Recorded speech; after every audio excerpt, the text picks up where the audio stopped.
Good evening, everyone. This committee hearing for the annual budget and annual investment plan of Barangay Amansabina amounting to 4,582,129 pesos is now called to order. The Chair would like to acknowledge our colleagues present, Councilor Christopher Romero, Councilor Joel Meneses, Councilor Acting Vice Mayor Dr. Jojo Quinto, Councilor Attorney Johnny Cabrera, Councilor Judy Frialde, Councilor Attorney Joseph Serra, Liga ng mga Barangay President, Councilor Florida Abalos, Councilor Lian Maramba, SK Federation President, Councilor Mark Naharo Bautista, SB Secretary, Mr. Juan Aquino, our friends from the Budget Office, we have Ma'am Grace and Sir Yuri, sa mga staff ng Sanggunian. Good evening po. And of course, sa ating mga bisitang Barangay Council ng Barangay Amansabina, Kapitan, for record purposes, please state your name and position at pakipasa na po yung microphone sa mga kasama natin.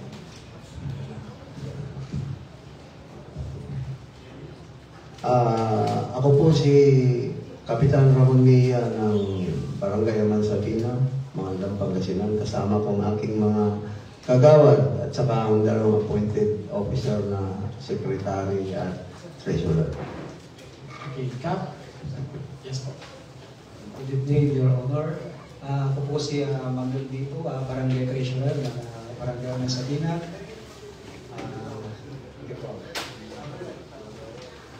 Good evening, Your Honor. Barangay Kagawad po ng Barangay Amansabina, LD Soriano. Good evening po. Ako po si Lexon Navarro, Sekretary ng Barangay Amansabina. Good evening, Your Honor. Ako po si Barangay Kagawad, Rolando G. Navarro Jr. po. Good evening po. Ako po si Lovell Aquino, Barangay Kagawad po. Magandang gabi po sa lahat.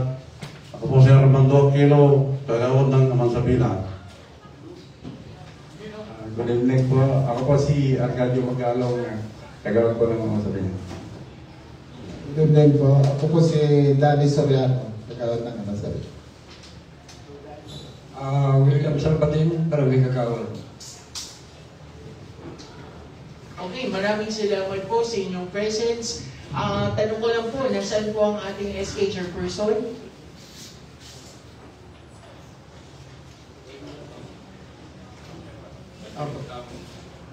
Ang ating SK chairman po at ang kanyang mga kasama ay napagsabihan po sa meeting nito, pero ang hindi po natin alam kung ba't hindi po sila nakarating.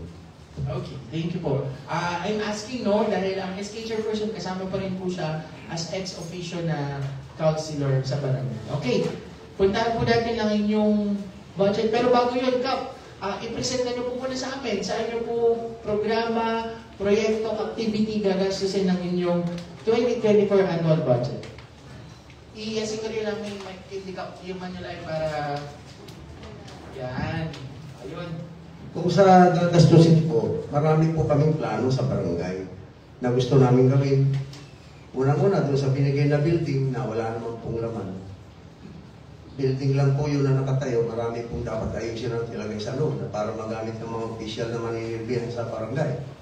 Pangalawa po, yung repair ng mga surroundings namin like mga drainage at doon po sa likod, yung mga inaapawan ng tubig doon na dapat ayusin, pataasin, tabunan ng konting semento At pati po yung bubungan na tumutol. Marami pong dapat ayusin doon sa mga dinatnan namin.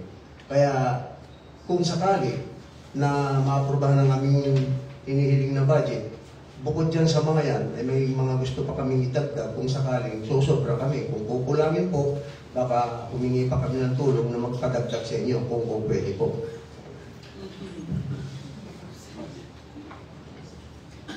Okay. Kap, nasabi po ninyo, bago tayo mag-proceed, nasabi po ninyo may building na nilagay doon. Anong building po yun, Kap? Palagay ko, building na ito siguro yung para sa administrative, sa aming mga barangay official kasi yung building na luma na nasa likod, di ginagamit po ng mga BHW yan, PSPO, PNS, at saka yung mga ibang barangay members na naninilbihan sa barangay. Ngayon, kumbaga, humihiram lang kami nung table nila, tsaka yung room nila kapag kami nagsesesyon. Hindi pa namin magamit yung bago dahil wala pa naman po itong mga upuan o lamesa na magagamit. Okay. Ito po yung project ni Congressman Tof de Venecia, yung walang abaya kisipahan nyo, Kap. Ito po yun. Okay, sige. Thank you, Kap. Okay. Puntahan po muna natin yung inyong page 12, no? Yung budget form number 1. Dito tayo sa receipts, no? Receipts program ninyo. Question. Po, Kapitan, naniningil po ba ang barangay Ahmad Sabina pag may humihingi or kumukuha ng mga certificate of good moral character, mga permit na ini-issue po ng barangay, na binibigay po ng barangay? Wala pong sinisingil na pera po sa mga tao kasi ito pong certification na hinihingi nila hindi po talaga namin binibigyan ng presyo yan. Ito yung paninilbihan sa taong bayan. Okay, so that is part of, wala pong ordinance din, no? Yung Ahmad Sabina in the past na maniningil ng ganun po, no? Okay, thank you, Treasurer. Okay, so yun lang po yung question ko for your receipts program. Puntahan naman po natin ang inyong expenditure program. Unahin natin ang inyong personal services, ang inyong honorarium. Ang inyong honorarium po ay makikita natin na bumaba from 2023 ng 118,150 pesos. No? Ano po yung mga posisyon or dahilan bakit po bumaba yung sahod natin, honorarium natin this year? Salaries and honorarium, Apo Kapitan. Siguro po, maaaring bumaba yung aming salary o yung honorarium, pagkalagay natin honorarium po. Kasi doon po sa dumaan na pandemic siguro, para yan ay nakatulong sa mga gamot ng araw, purchase ng mga medicine. Okay, sige po. So, puntahan natin, no, para mas maging evidence-based yung reason natin, ang titingnan natin dito, yung sa inyong budget preparation number 3. Makikita natin na sa mga barangay kagawad ay wala pong tumaas or bumaba, pero sa sahod ni Kapitan, tumaas po ito ng 12,000 pesos for this year. Tumaas. Increase. Oo. So in general, bumaba yung honorarium, pero dito, tumaas ang sahod ko. Sa mga tanod, walang tumaas. Pero sa mga BHW, tumaas po ng, si President tumaas ng 2,400. Sa mga members, tumaas ng 1,200. No? Sa BSPO, tumaas ng 3,600. Sa bookkeeper, tumaas ng 8,400. Sa driver, kasi nga bahalo lang iya, Ronald V2, may 14,400. Nagdagdag noon ng tao siguro. And barangay helper,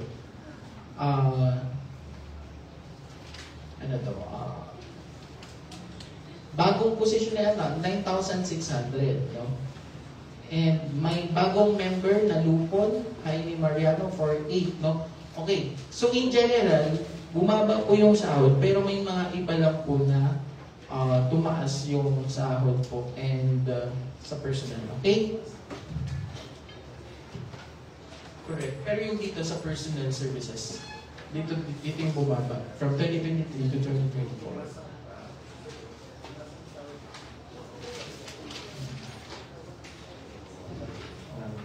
Okay. And meron din pong cash gift na 5,000 pesos ang per barangay council. Okay? Any questions sa PS, personal services? Ito yung sa page 12, yung doon makikita yung general na bumaba. Yung sa... Okay. Next, punta tayo sa MOE.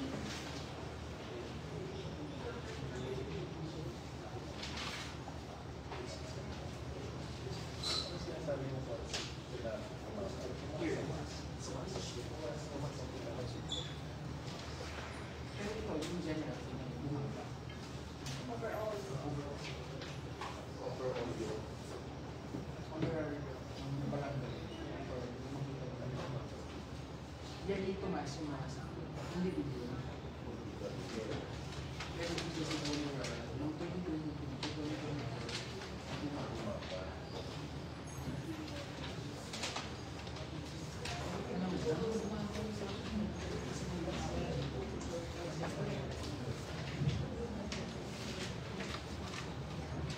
Ayun. Pwede bang tanungin? Kasi ito, yung tinatanong nila, in general, bumaba yung sa honorarium.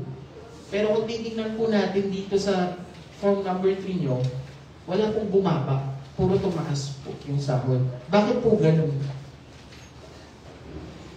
Treasurer, can you...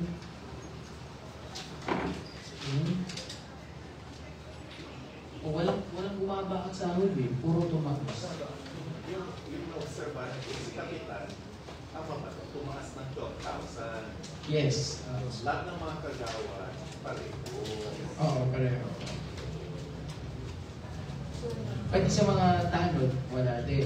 Was there a collective decision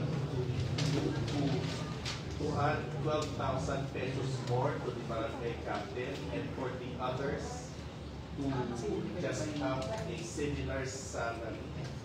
Kasi naman so the kagawas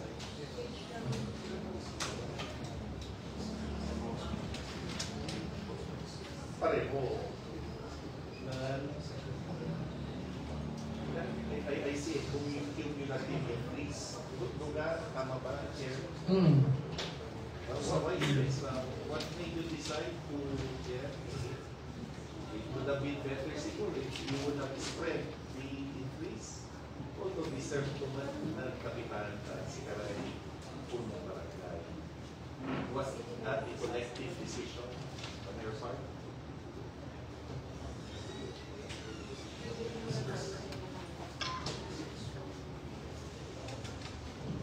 You are aware of this? Thank you.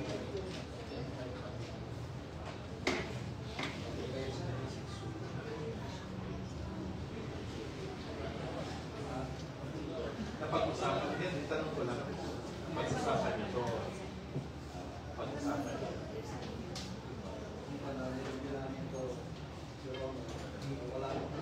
Review po namin po, Your Honor, wala namang yung mga council. Siguro agree po sila. Nag-agree sila.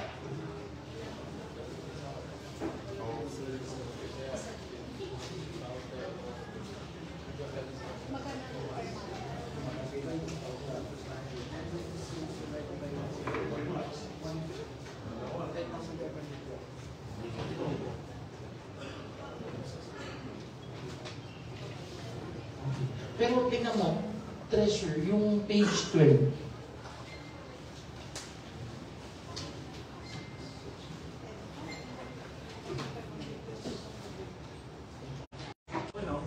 Walang tinanggal.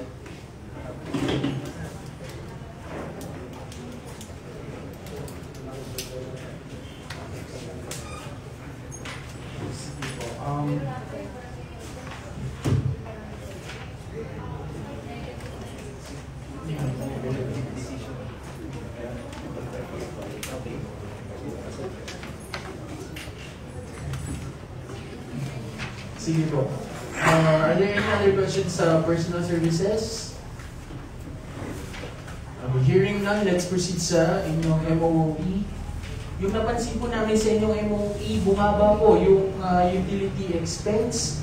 Ano po yung dahilan? From 2023 to 2024, bumaba po yung sa utility expense natin.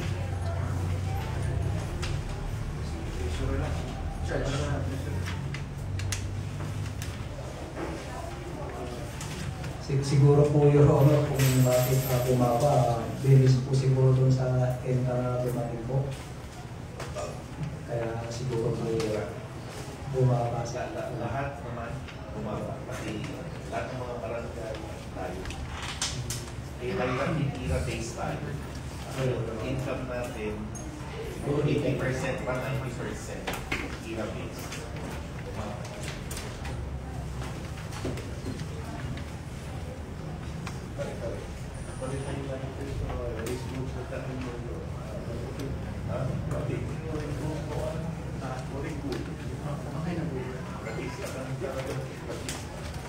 Alright, pero hindi, ang question ko, Treasurer, bumaba po yung sa kuryente po natin, utility expense last year to this year, no? Dahil po ba may solar lights na po ba sa Barangay Aman Sabina? Gumagamit na po ba kayo noon? Or dahil tinanggal nyo na yung mga jumper, gano'n, or mga ano po kaya yung observation? Or magkano ba yung monthly dati, tapos ngayon, monthly ngayon? Dati 40,000 yung mga dati. Kuryente. Last December ata. Ngayon bumaba po. ng 40,000 ngayon, bumaba ng 32,000. So, in average, bumaba. Ang ginawa namin council nun, nagkabit kami ng SUA. Ayun yun. Kaya nakatipid. Kaya bumaba din sa utility expense. Saka yung mga iba, mga jumper, natanggal. Yung mga jumper. Nakonsider na ano, natanggal naman. Hindi na kami iwasan yun sa mga barangay sa atin. Halos lahat, nandiyan po eh. Kuman solar kila, wala. Wala rin solar yun. Wala. Parang ano, Okay.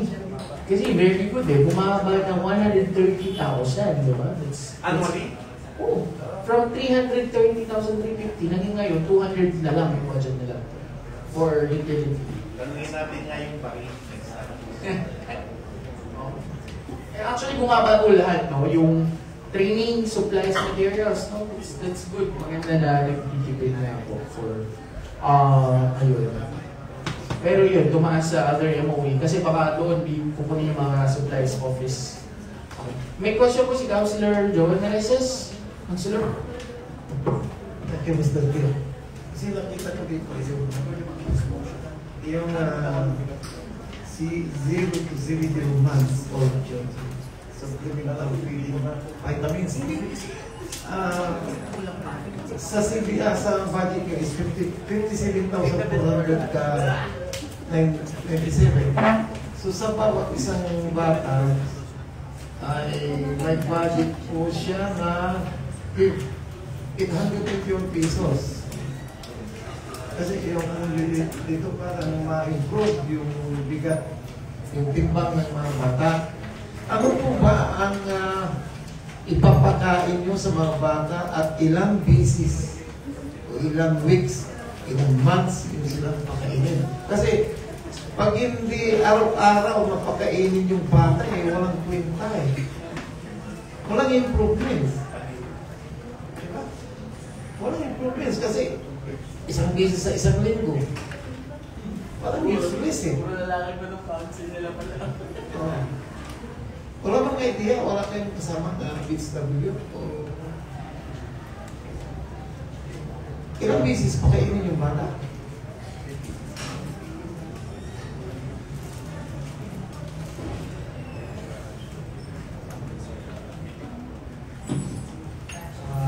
Your Honor, ang plano po ng mga council, susuporta po sila sa feeding program. Yung pag nag-duty po sila, pag may feeding program po yung daycare, susuporta daw po sila. Hindi kayo gumawa. Dapat sana gumawa kayo ng kung 30 days na araw-araw na pakainin ang isang bata. Parang may improvements. Kailangan ano yung expenses niyo sa isang buwan. Parang may improvements. Kasi halimbawa, mayroon pang maka-additional pa yung mga kasamahan nyo na parang kaya officials, magdadagdag, like that, para mamintin ang isang buwan o 20 days na pagpakain sa mga bata. Yes, Your Honor. Ilang days nyo pakainin yung mga bata? Kasi 821 ang budget. How much the expenses of one meal? Isang bis kumain. Ilan ang amount? Anong ipapakain sa mga bata?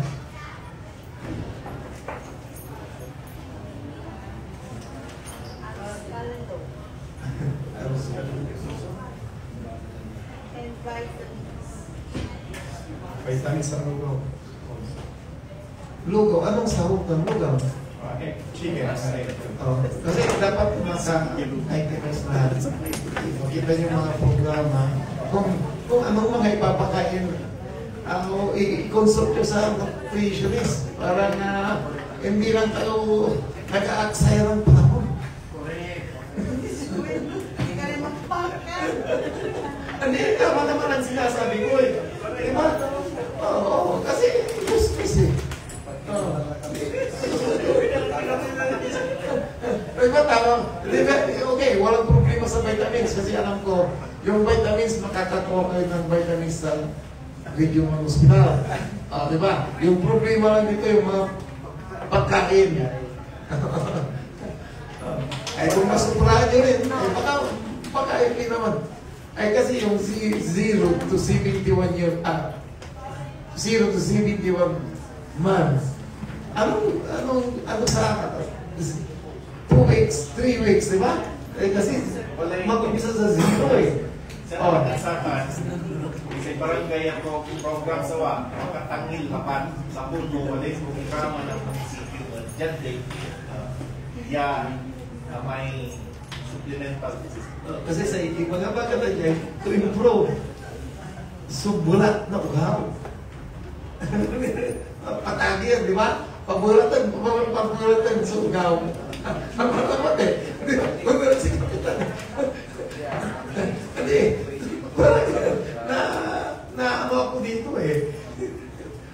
Your Honor, amin na pag-usapan namin mga barangay council, yung mga kulang sa timbang lang yung pinupokus namin. Civic na. Pero yung mga office na doon, hindi na pwede nga. Pero yung civic marami pa rin yun. Mas maganda siguro, mamimili kayo ng mga kahit 10 o 20 na bata na ma-maintain yung araw-araw na pagkain nila. Mas maganda siguro yun. Kaysa marami sila na walang improvement. Sabagay, kung minsan, hahala na, basta mapakain yung dami na naka-allocate sa anong partners na second ay siguro 4 na bis na kayo na 10 bisis na focus na yung 57. Okay, at least mayroon kayo ito naman yung mag-conduct of livelihood program 40 participants. May budget na 55,000. Anong ibig sabihin na mag-conduct kayo ng livelihood program na may budget kayo ng 55,000?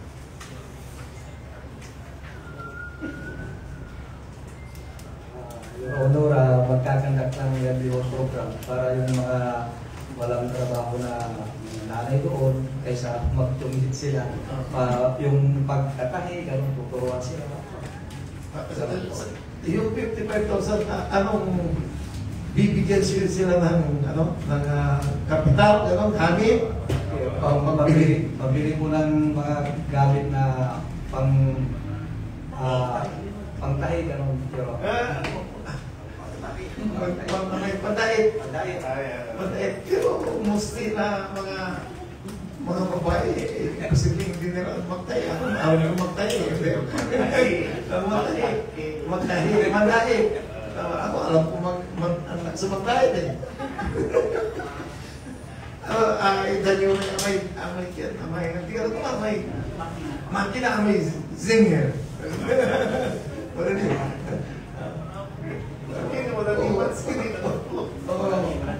Manicure, mag-invite kayo yan. Mag-manicure, mag-bangan. Pero, mas malagot siguro, ipasok euro at tisda.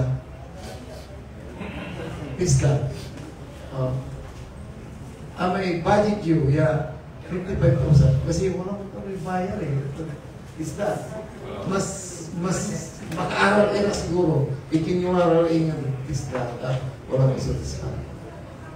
Natulungan tayo kung wala may espilaan niya i-provide na may discount. Espilaan na may kinto tisda. Wala man. From sa pagbihan. Mas maragap ni ikinyuaral yung tisda. Sabi mo, si Pate, invite yun, yung mga bangat, o paano mamamaritisan na ako yun. Ano po yung na? At estudyantista, wala yung ito na certification, makaaloob. Beauty salon ka to, nag-aral yung kista. Mas maganda. Thank you. Thank you very much, Councilor Joel, for those insights and suggestions po sa ating barangay council. Okay, are there any questions? Hearing none? Yes, Apo. Yes, Apo Kapitan, ano po yung request ng barangay council ng Aman Sabina sa Sangguniang Bayan?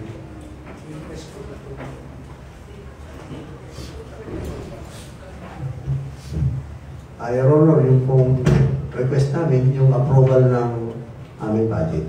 Okay, with that, may I ask Councilor Attorney Joseph Serra to put that into motion. Malikat ko di karaw, jagan lima na appropriations sa budget na Aman Sabina at aprobaan jag level komite. It has been moved and seconded that the barangay annual budget and the annual investment plan of Barangay Aman Sabina amounting to 4,582,129 pesos be approved and be declared valid and operative in parts dahil kailangan pa po mag-hearing yung SK, kaya in parts po muna, no? Are there any objections? Hearing none, these measures are now approved under the committee level.